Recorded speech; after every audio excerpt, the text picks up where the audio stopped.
Қайырлы күн достар. Бүгін сіздермен ерекше газде, яғни сковородка деп пісетін самсаның рецептісімен бөлісемін. Енді бұл самсаны сіздер өздеріңіз жасап көріңіздер. Міндетті түрде өте дәмді әрі сәтті шығады.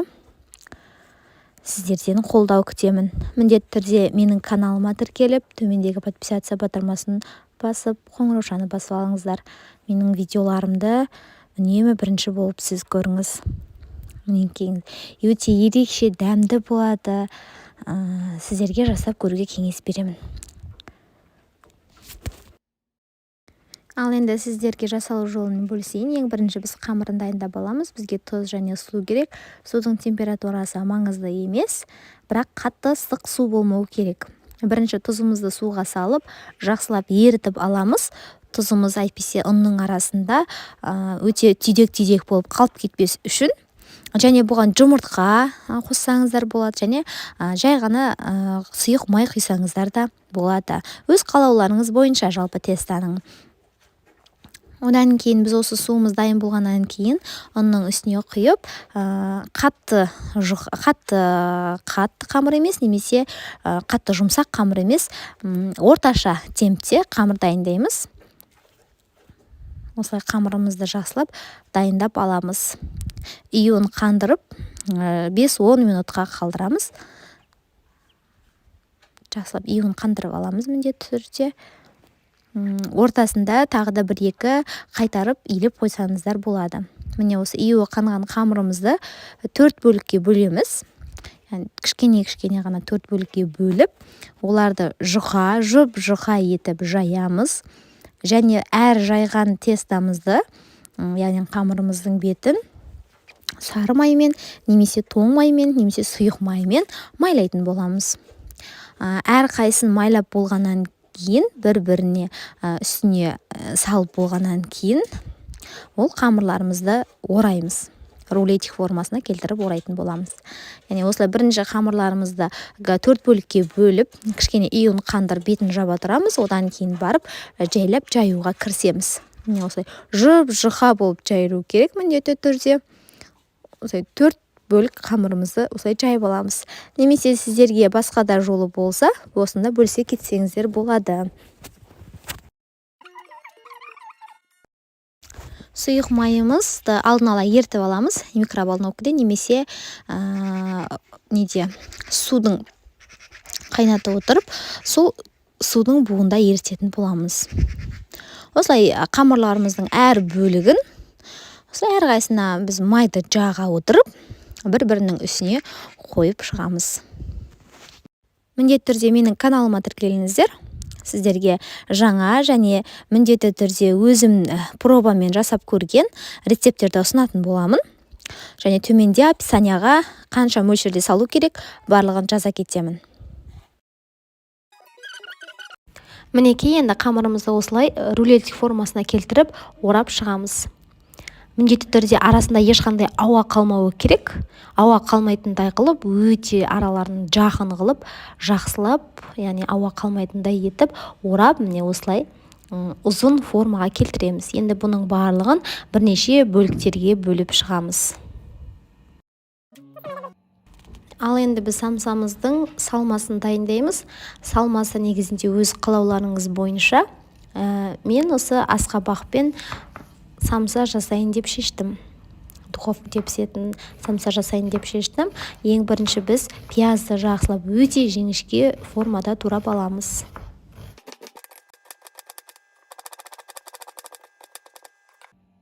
Оны қандай да бір ыдысқа бөлек салып қоямыз. Ал енді біз картопымызды және асқабағымызды міндетті түрде үккіштен өткіземіз. Өйткені біз духовкада емес, табада пісіретін болғаннан кейін, яғни сковородкада пісіретін болғаннан кейін бізге осы картоптарымыз тезірек пісуі тиіс. Сол үшін теркадан өткізетін боламыз.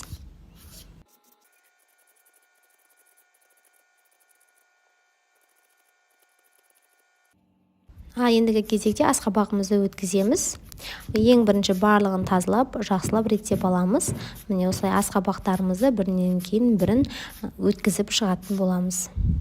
негізі салмасы өз қалауларыңыз бойынша, сонымен қатар шеккен етті де қолдансаңыздар болады. Ал енді ыдысымызға сұйық майымызды құямыз. Оттың астын қатты формада қалдырамыз. Ең бірінші біз пиязымызды жақсылап қуырып алуымыз керек. Пиязды қуырып аламыз. Негізінде картоппен асқабақты да бірге қуырсаңыздар болады. Ал осындай фаршты да осындай формада істегілеріңіз келсе, міндетті түрде фаршты қуырып пісіріп алғандарыңыз дұрыс. Жақсылап қуырып аламыз. Шамалы дәміне қарай кішкене тұз саламыз.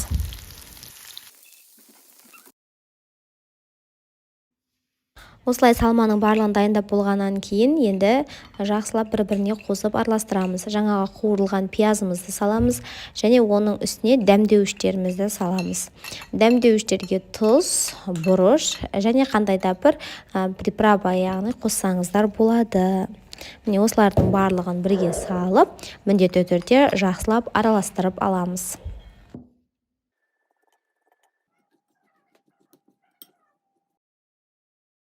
Жақсылап араластырып болғаннан кейін бетіне 1-2 қасық көлем, шай қасық көлемінде сұйық май құямыз.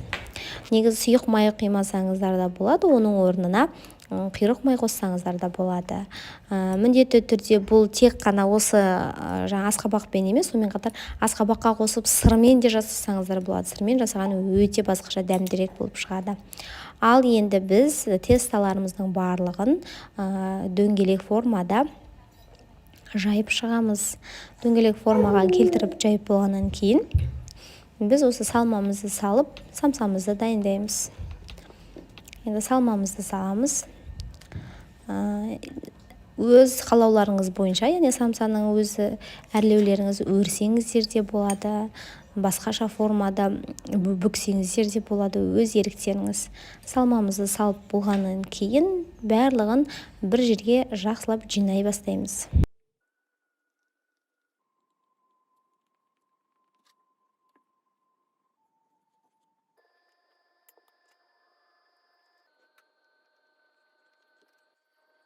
Барлық самсамызды дайындап болғаннан кейін табамыздың астын қыздырып, табаны жай ғана бетін майлап, осылай біз бүкіл самсамызды қойып шығамыз. Яғни табамызға, сковородкамызға қанша самса сияды, сол бөлік самсаларды салып шығамыз. Бетін жауып 10-15 минутқа қалдырамыз. 10-15 минут өткеннен кейін самсаларымыздың келесі бетіне аударып шығамыз. Мінекей осындай біздің қойған бетіміз қызарып шығуы керек. Қызарып шықса, яғни ол біздің самсамыздың тестасы пісті деген сөз. Осы келесі бетіне аударып, тағы да 10-15 минутқа жауып қалдырамыз. Келесі бетінде 10-15 минут қойып болғаннан кейін біздің самсаларымыз дайын. Оларды алып дастарханға ұсынсаңыздар болады.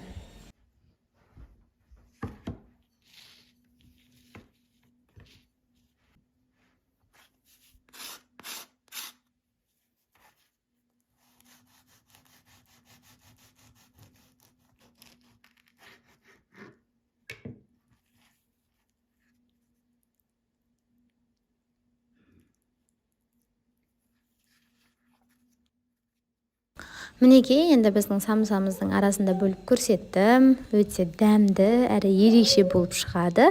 Сыр қоссаңыздар мүлдем дәмді болады. Міндетті түрде менің каналыма тіркеліп, төмендегі подписаться батырмасын басуды ұмытпаңыздар. Сіздерден қолдау күтемін. Сіздермен болған Әйгерім Шынтемірқызы. Рахмет.